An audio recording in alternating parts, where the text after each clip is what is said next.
Lupa. Okay. So, mula-mula sekali kita mula. Soalan nombor 1, dia tanya namakan organel Q, R dan S. So, Q ni jasad Golgi, R ni jalinan endoplasma kasar, S ni mitokondria.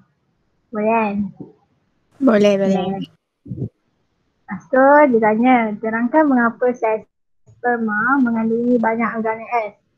Organel S ni kan mitokondria kan? Okay, jawapan dia ini kerana organel S menghasilkan tenaga. Lepas tu, sel sperma memerlukan banyak tenaga.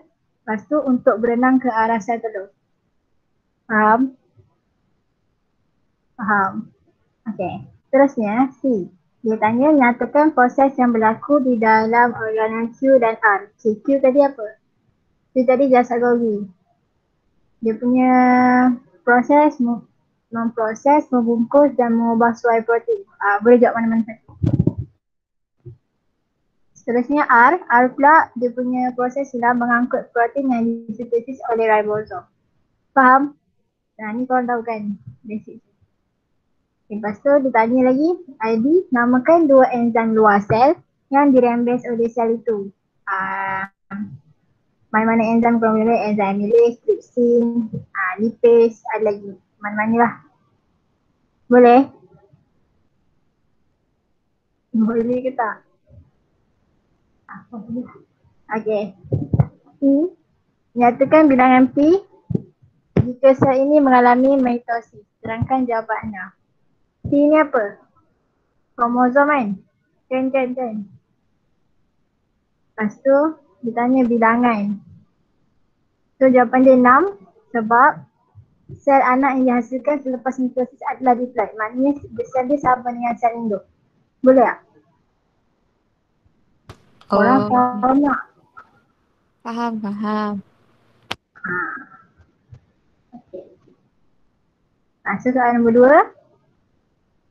Saja 2 menunjukkan laluan impuls dua jenis gerak balas koordinasi yang berbeza iaitu P dan Q pada seseorang individu. A. 1. Namakan jenis gerak balas koordinasi P dan Q. P ni tindakan terkawal, Q ni tindakan luar kawal. Lepas tu ditanya nyatakan 3 perbezaan antara P dan Q. Okay, P ni kan tindakan terkawal kan? So dia diinterpretasi ke otak. Q ni tak sebab dia tindakan luar kawal lah. So yang kedua kita boleh kata dia dikawal oleh cortex cerebrum. Dia punya yang Q pula dikawal oleh saraf pinggang. Yang ketiga, P ni tindakan terkawal mengikut kemahuan seseorang. Yang Q tak dapat dikawal oleh kemahuan seseorang. Boleh? Boleh. Okay.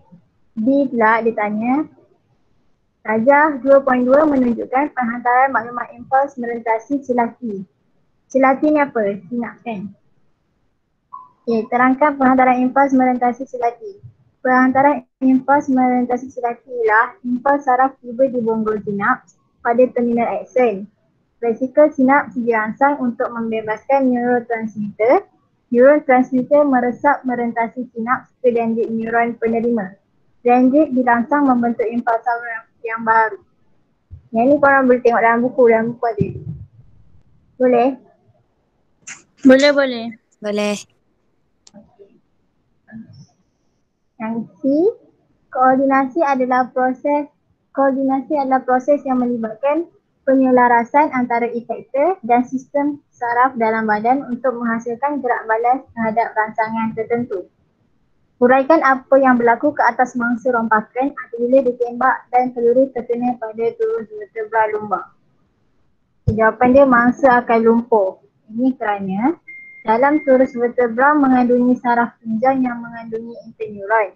Interneuron mengalami kerosakan menyebabkan impuls yang dicetuskan oleh reseptor tidak dapat dihantar ke neuron efferent dan efektor membuatkan otot rangka tidak boleh mengecut dan mengendut. Faham tak yang ni? Faham tak? Okay. Faham kan? Kita akan jawab. Jadi, seorang atlet dalam pertandingan larian pecut telah dibatalkan pingat emasnya kerana gagal dalam ujian dadah. Terangkan bagaimana pengambilan dadah tersebut dapat membantunya mendapat pingat emas dalam pertandingan tersebut. Okey. Dadah yang diambil adalah dadah jenis perangsang. Fungsinya adalah untuk mempercepatkan pergerakan impuls. Ini menyebabkan kadar denyutan jantung bertambah dan lebih banyak tenaga yang dihasilkan. Sebab itulah dia menang. Tak boleh. Apa? Tak. Benda ni tak, dia salah kan kalau dari segi atlet. Betul-betul. Faham kan? Faham. Bagus. Okay, nombor 3. Nombor 3. Darjah 3.1 menunjukkan 3 peringkat pembahagian sel P, Q dan R dalam sel haiwan. P ni metafasa, Q ni profasa, R ni anafasa. Namakan jenis pembahagian sel mitosis. Okay. Nyatakan perlakuan kromosom pada peringkat berikut. Peringkat P, metafasa. Kromosom tersusun di atas khatulistiwa. Peringkat R, R anafasa. Kromosom tertarik ke arah kutub pertentangan. Okey, B. Terangkan bagaimana pembahagian sel di A1 boleh digunakan untuk meningkatkan penghasilan pokok orkid dalam tempoh masa yang singkat. Okey. Dengan cara menggunakan kultur tisu, sel dibahagi secara mitosis untuk membentuk kalus. Kalus bertumbuh menjadi embrio dan seterusnya berkembang menjadi anak pokok. Faham? Faham. Darjah 3.2 menunjukkan sel-sel normal yang berkembang menjadi sel-sel kanser. Terangkan pembentukan sel-sel kanser. Ini pun ada dalam buku. Jawapan dia, sel kanser terbentuk akibat mitosis tidak terkawal. Sel kanser akan bersaing dengan sel-sel di sekitarnya untuk mendapatkan tenaga dan nutrien. Pembahagian secara tidak terkawal akan membentuk Faham? Boleh. Okay. Nombor 4 pula. Darjah 4 di bawah menunjukkan pewarisan kumpulan darah manusia antara Encik Ahmad dan isterinya Puan Ana. Okey. Nyatakan genetik bagi anak-anak dalam kotak yang disediakan. Genetik dia kumpulan darah AB, yang ni BO. Sebab dia heterozygote, ni homozygote. Boleh? B pula. Terangkan nisbah fenotip anak-anak. Nisbah fenotip anak adalah antara jenis kumpulan darah AB dan kumpulan darah B. Nisbah fenotip dia 1-1. Iaitu 1 dari kumpulan darah AB lagi 1 dari kumpulan darah B. Kalau korang nak tu boleh buat yang darjah. Okay. C pula, nyatakan kumpulan darah anak yang manakah akan menjadi penerima universal. Kumpulan darah AB kan? Jawapan dia sebab ini kerana kumpulan darah AB boleh menerima dari kumpulan darah A, B, AB dan O, iaitu daripada semua kumpulan darah. Okey, seterusnya D, Puan Ana. Puan Ana mengandung buat kali kedua. Dia mempunyai rhesus negatif. Fetus yang dikandungnya ialah rhesus positif. Terangkan masalah-masalah yang akan timbul. Okey, masalah dia, sel darah fetus akan bercampur ke dalam sel darah Puan Ana. Sel darah putih Puan Ana akan bergerak balas menghasilkan antibodi untuk menawan antigen rhesus positif anak dia tadi. Antibodi tersebut akan memusnahkan sel darah merah bayi dan boleh menyebabkan bayi mati. Faham? Boleh. Faham. Cadangkan satu pencegahan yang boleh diambil. Suntikan untuk menyahkan antibodi yang terpilih perlu diberikan kepada ibu yang berdarah rhesus negatif yang hamil buat kali kedua. Cara dia. Nombor 5. Darjah 5.1a menunjukkan bahagian sendi lutut yang normal, manakala darjah 5.1b menunjukkan sendi lutut yang mengalami masalah kesihatan seorang lelaki yang berpunca dari kecederaan pada X. Berdasarkan maklumat di atas, namakan tisu X. X ni rawan. Nyatakan kepentingan X dalam pergerakan menyerap hentakan ataupun mengurangkan geseran pada tulang mandan. Faham. B. Berdasarkan raja, terangkan masalah kesihatan apabila X tercedera.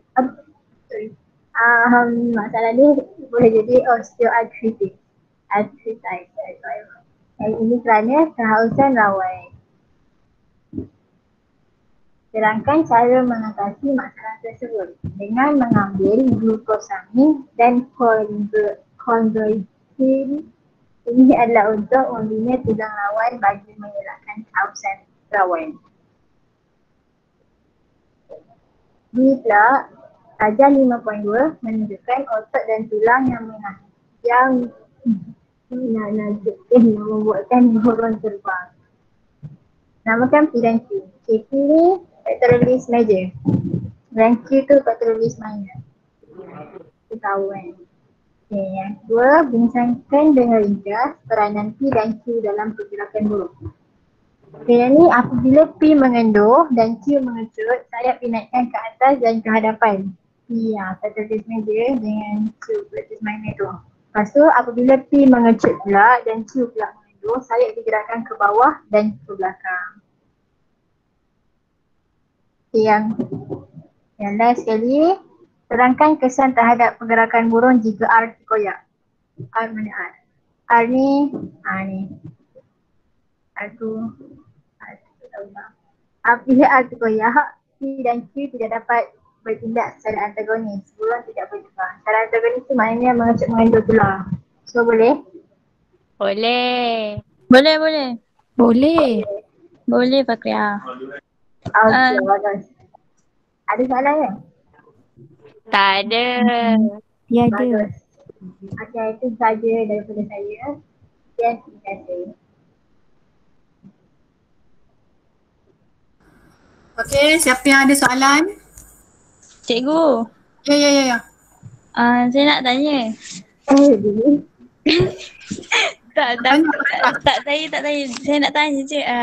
Yang pasal rawan tu, kalau osteoarthritis tu, betul ke orang kata kalau tak nak bagi masalah, saya tak tahu lah, saya dengar je kalau tak nak bagi ada masalah tu nak elok makan rawan ayam.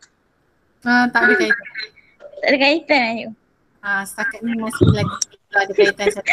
Okey cikgu. Lalu kita makan glucosamine saja. Cikgu, contoh glukosamin apa? Biasa pil. Oh, pil lah. Pil glucosamine. Okey. Lain. Soalan lain? Okey, tak ada. Medad sila. Order ke Medad? Kalau tak ada, saya nak suruh Afiq. Okey, sila Medad.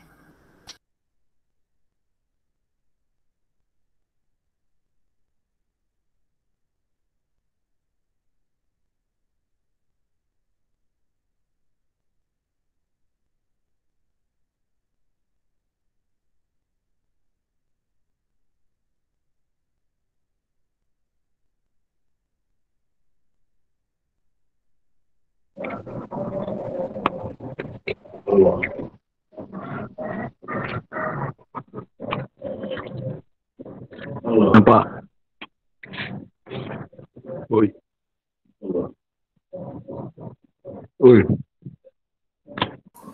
Nampak.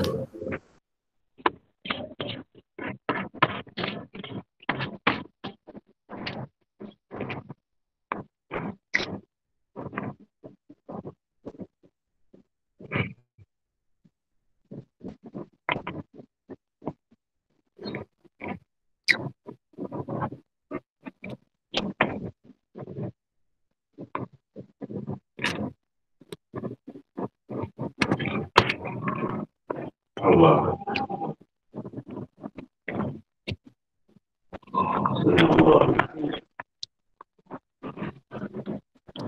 Allah.